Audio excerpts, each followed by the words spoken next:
피의자로 경찰에서 조사받으러 나오면은 디지털 포렌식을 합니다. 근데 휴대폰에서 영상을 삭제했다고 하더라도 다 영상 복구돼요.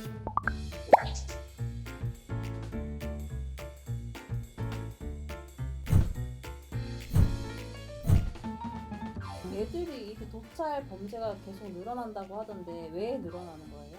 근데 이게 애들한테만 늘어나는 게 아니라 철없는 성인도 똑같아요. 우리 뉴스 많이 보잖아요. 성인들도 몰래카메라 불법 촬영 너무 많이 하고 있으니까 이거는 청소년만에 국한된 문제는 아니다라는 거고, 그 다음에 우리 누구나 다 요즘에 다 스마트폰 갖고 있잖아요. 촬영하기가 너무 쉬워졌다는 거예요. 누구나 장비를 다 갖추고 있어요. 찍고 싶은 마음이 들면 찍을 수 있다는 거죠. 누구나. 문제는 또 이런 거 찍어가지고 돈을 벌려는 목적으로 이용하는 사람들도 있다는 거예요. 불법 촬영으로 온 친구들한테 물어보면 저는 이제 정말 궁금해서 물어봤어요. 이거 보관했다가 나중에 보려고 그래서 찍는 거냐? 라고 물어보면 또 그건 아니래요. 자기 찍어놓고 보지도 않는데요. 들키지 않고 찍을 때 그때의 스릴을 느끼기 위해서 찍는다 그러더라고요. 저는 잘 이해는 안 가지만 굉장히 우리가 생각하는 거랑 다르구나 라는 걸 느낄 수 있는 거죠. 그럼 주로 어디서 누구를 어떻게 찍는 거예요? 제가 했던 사례들 보면 학교에서 여학생 계단 올라갈 때 치마를 찍는다거나, 아니면 교실 안에서 엉덩이나 신체 부위 이런 걸 찍는다거나, 안 그러면 또 심한 경우에는 화장실에다가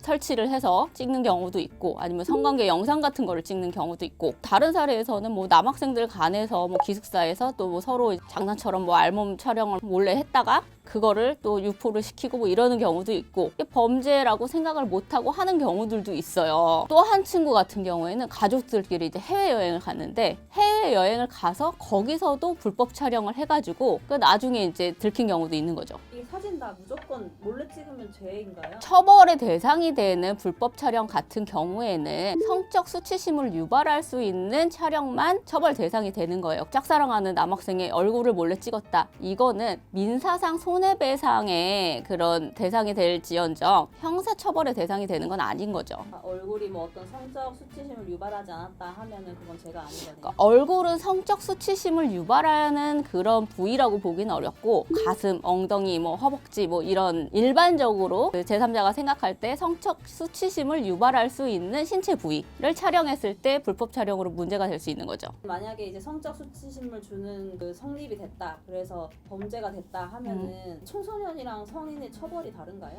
청소년의 나이, 불법 촬영한 영상물의 수위, 얼마나 지속해서 찍었는지 이런 거가 달라질 수 있는데, 소년보호 사건으로 넘어가는 경우도 있고, 심각한 경우에는 이제 형사 사건으로 넘어가는 경우도 있어요. 이제 일반적으로 좀 학생이 나이가 어리고 촬영을 지속한 기간이 그렇게 길지가 않다라고 하면 소년보호 사건으로 넘어가서 전과 기록이 남지 않고 처벌 경미하게 받고 끝나는 경우도 있고, 만약에 그 학생이 이제 성인에 가까운 나이고 촬영을 한 기간도 길고 수위도 높고 이런 경우에는 일반 형사 사건으로 넘어가는 경우도 있는 거죠. 그래서 제가 했던 사건 중에는 고등학교 때부터 지속적으로 촬영을 했는데 대학생이 돼서 불법 촬영한 게 걸린 거예요. 그럼 형사사건으로 넘어갈 수밖에 없는 거죠. 이 사건 같은 경우는 정말 어머니가 길에 휴지 한 장 안 버릴 정도로 정말 그런 분이셨는데, 아들이 이런 불법 촬영한다는 걸 알고 너무너무 놀라신 거예요. 아들한테 너무 실망감도 느끼고 너무 놀라시기도 했고, 성인 재판을 받아야 되는 나이기 때문에 그 성인 재판 잘 준비해서 결과적으로 잘 끝나긴 했습니다만, 이런 촬영을 하는 거는 습관적이기 때문에 처음에 걸렸을 때 정말로 잘 잡아주셔야 돼요. 사진을 찍었는데 어디 백업해놓고 핸드폰에서는 지워버리거나 아니면 핸드폰을 버렸어요. 그러면은 증거가 없는 거잖아요. 피의자로 경찰에서 조사받으러 나오면은 이미 제출 형식으로 휴대폰 받아가지고 디지털 포렌식을 합니다. 근데 휴대폰에서 영상을 삭제했다고 하더라도 디지털 포렌식 하면은 다 영상 복구돼요. 언제 어디서 어떤 영상을 찍었는지 다 복구가 되기 때문에 휴대폰에서 삭제를 했더라도 복구가 된다는 점, 그리고 휴대폰에서 삭제를 하면 증거인멸을 했다는 걸로 오인받아가지고 처벌을 강하게 받을 수 있다는, 악영향을 끼칠 수 있다는 것도 염두를 해주셔야 되는 거죠. 버리는 건 어때요? 그것도 하나의 방법이 될 수는 있겠지만, 다른 증거가 있다라고 하면은 그것만이 방법은 아닌 거죠. 우리 애가 습관적으로 도찰하는 것 같다라고 했을 때 부모가 이렇게 교화시켜줄 수 있을까요? 한 번 걸렸을 때 확실하게 잡아줘야 돼요. 이거 습관성이라고 했잖아요. 제대로 처음에 잡아주지 않으면은 커서도 이거 끊지도 못하고 성인 범죄자 됩니다.